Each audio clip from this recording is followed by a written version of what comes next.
Hey, Coach. 2 Cajuns in one day, huh? Y'all getting a real Cajun right here. Not as bad as Coach Ogeron, but you're getting a real Cajun, Coach Guidry. I don't need no Penn State. See, y'all ask questions. So what are your impressions so far of Kam Kinchens, who had an unbelievable year last year? His abilities and leadership capabilities, have they already kind of made an impression on you? Yeah, the first thing I know is that he's really intelligent. He's really explosive at everything he does, and you can tell he's kind of the bell cow of the defense. I'm going to ask him to do even more so and talk a little bit more, but he's having to learn the defense just like everybody else, so sometimes that's kind of a delay leadership, but I think the guys are doing well. They're playing hard, they're taking coaching, and as long as they take coaching and try to get better every day, we got a chance to be good.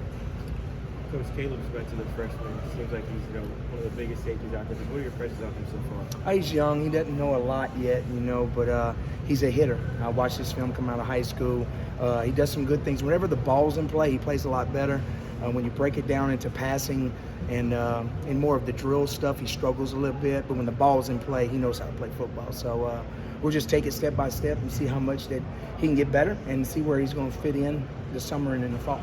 Coach, what was the hiring process here like for you? Obviously, you just started at Tulane, and then, obviously things changed. What was that process like? Well, it was good to be home. I'm a Louisiana boy, and I was gone for about 3 years, and I knew a bunch of the coaches on staff at Tulane, Coach Fritz, and some other guys that I'd coached at McNeese and I'd coached with. So being back there was good. It was during Mardi Gras, which was good. I got some king cake. I ate some crawfish and some boudin. I don't know if y'all know what boudin is, but anyway, it was good. But when Coach Cristobal called, it was kind of a job that I've always had interest in, even as a young kid. I grew up a McNeese State fan, and I played at McNeese, so LSU was like never a dream to me because I liked playing at McNeese. But when I saw Miami play Notre Dame way back in the day, I fell in love with the way they played, the swag they had. And it was always a place that I thought that I'd want to coach. Coach Jimmy Johnson is from Port Arthur, Texas, which is only about an hour and 15 minutes where I'm from. So, the U has been special to me. Watching them, my first college game I ever coached was against Miami back in 2000. It was our first money game at McNeese State. I'm not going to tell you what the score is. You can look it up, but it was bad. Miami, excited to be here and just see how good we can get. Can you talk about your relationship with Coach Cristobal and maybe when you guys first met and how that evolved over the years? Well, I was the defense coordinator at Western Kentucky for Coach Taggart and Coach Cristobal's FIU, and we beat them twice, and we played really good defense against them. They had T.Y. Hilton, who was an exceptional wideout, and I think most of the time when you get jobs, it's usually from your opponent, admiring the way your guys play when they watch film, how hard they play, and just schematically, and he always stayed in touch with me, but things just never seemed to work out, and then this kind of evolved really quick. We had a good season at Marshall last year, and so it is what it is. He called, and I took the job, and I'm excited to be here. You seem very passionate about the state of Louisiana. Is it important to you to recruit there? Well, it's important. Louisiana is important to me because I'm full-blooded Cajun. So I'm a Guidry, Landry bro. So on all sides, I'm French, and I like my culture, just like an Italian likes his culture, and a Cuban likes his culture, and a Puerto Rican, and a Haitian, and Jamaican. So my people live in Louisiana, so I'm passionate about that. But I have ties there. I coached high school football there for years, and coached in the state for most of my years. So I've got a lot of deep ties, and I've earned a lot of respect by high school coaches there because I was one of them. I'm an old high school football coach, so it's easy to go back in there and form relationships with kids because the coaches kind of know me. So we'll do what we can to get the best players we can out of there. But we want the best players for Miami. It doesn't have to be from Louisiana, South Florida, whatever. We want what's best for our program. So we'll go anywhere to get anybody. How tough is it for the kids to adjust to a new defense? Is it?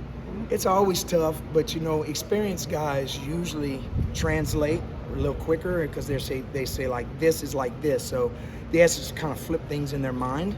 A lot of times I've gone to places, and if the coaches were still there, I used their system and their terminology. That way the learning curve would be limited to them, but more on me. But we switched so dramatically from what we did last year and the way we called things, so they just thought that the coaches that were here just go ahead and put it in the way you want to put it in, and the kids are learning. So they're doing well, and we're going to probably go a little bit slower with our installs. We'll probably be at about 65-70% at the end of the spring, and then we'll catch up in the summer, and then we'll throw it all in the fall and see what sticks and play with that. Any early impressions on defensive backs like Marquise Williams and Jaden You know, all you can really judge right now is how they're playing the pass. Until the pass start popping and people start, you know, it's always different when the pass come on. So I don't want to make an early judgment on anybody because some people look really, really good in just helmets and spiders. But when the pads come on, sometimes guys that didn't look as well look a lot better when the ball comes in play and it's live. So, you know, I'm not making any pre-decisions on anybody. I'm just going to coach every day and try to get better, each kid, and just coach the coaches and coach the scheme and see how good we can get. And the defensive roster. Sorry, I was going to say, are you familiar with any of the kids? I'm curious if you had recruited any of them at some point. The two big safeties I remember, because when I was at FAU, their names, you know, were coming out of high school, so I'm familiar with them. Leonard Taylor I was as well. So most of the South Florida guys, because I was coaching at FAU around that time when they were coming out. So I'm familiar with some of those guys. Yes, sir. And the defensive roster, any impressions on the body composition or just how the defense is structured?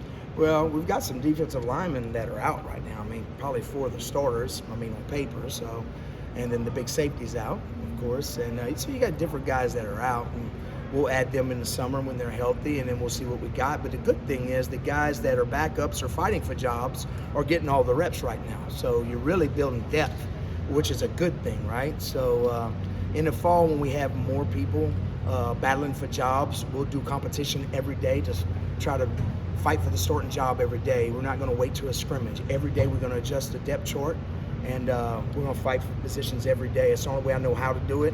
That way when a kid goes down the game, they've played with another kid on the side of them before. So in the fall, you'll probably see a lot of interchanging of the ones. What are your impressions of Jason Taylor as a coach? Oh, he's good. He's really good. Not only his knowledge, but his teaching and how patient he is, and he can get on when he needs to. And of course, he's got a gold jacket, right? So you respect that, him as a player, but he's a great teacher, a great person. He got bright future. He's going to be a defensive coordinator, either at the college level or NFL. I can tell already. We got a couple guys on staff like that. I'm really impressed with the staff we have here, and I'm excited to work with them. We get along really good, and that's the main thing, is that you get along good. And I've got an open mind to take suggestions, and some things are non-negotiable, but I don't want to muzzle any of my coaches because we got good football coaches here. Kind of the same question about Derek Nicholson. Yeah, what do you think about him? Your first impressions working with him? He's special. He's really special. He's another one that's got a chance to be a coordinator. He's really good at what he does, great teacher, motivating, bright, young.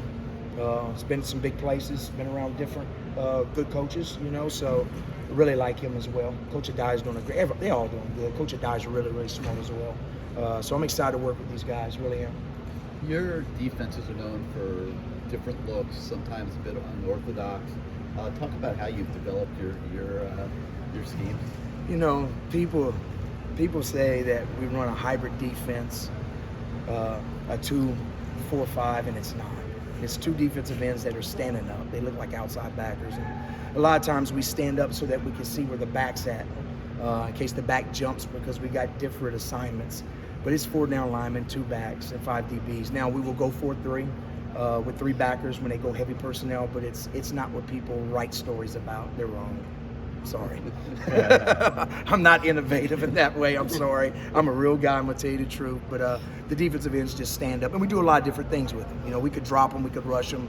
So that's a little bit more unorthodox, but it's not different personnels by any means. Coach, when you first got hired, some videos when you giving speeches at Western Kentucky came out. You're real passionate about it. Where does that love for the game and passion come from? It's from high school. You know, I was a high school quarterback. I went on and played at McNeese State, and got moved to defensive back, of course, because I was too short. But I was a point guard in basketball. I ran on the relays. So I played shortstop. So I was always in a position of leadership, and I was trying to coach when I was little. When my daddy coaches Pee Wee football, I used to tell him what to do, and he'd just laugh at me. Shut up, boy, you're not the coach. So, I'm just passionate. I love giving pregame speeches. I love getting kids hyped up. But when you get out on the field, that all kind of just drifts away. So when you give a speech, you gotta leave them with something that's gonna hang throughout the game, a keyword or something like that. So, you know, it's just in my nature, I guess.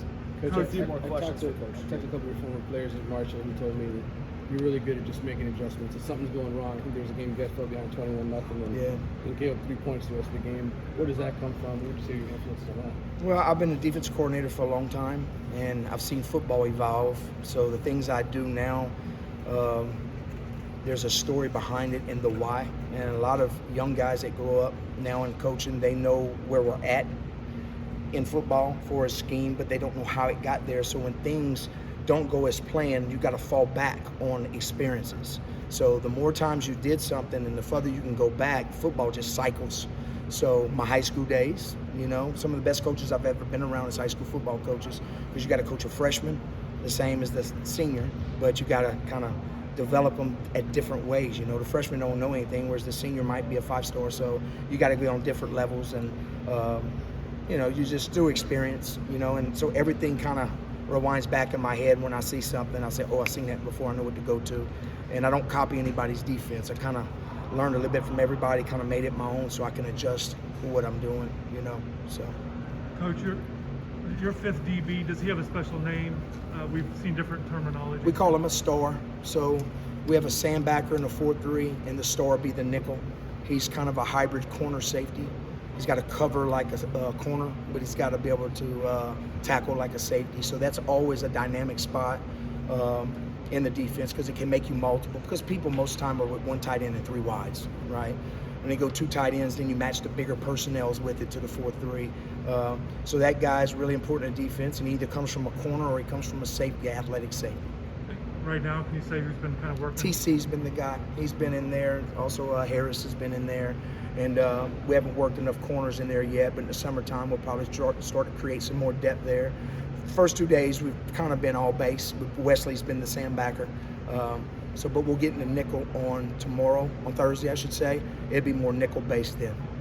Francisco Maigoa, your initial impressions of him? Who's that? Francisco Maigoa. Very natural. Very, very natural, very smart. Don't say a lot. He's still picking it up.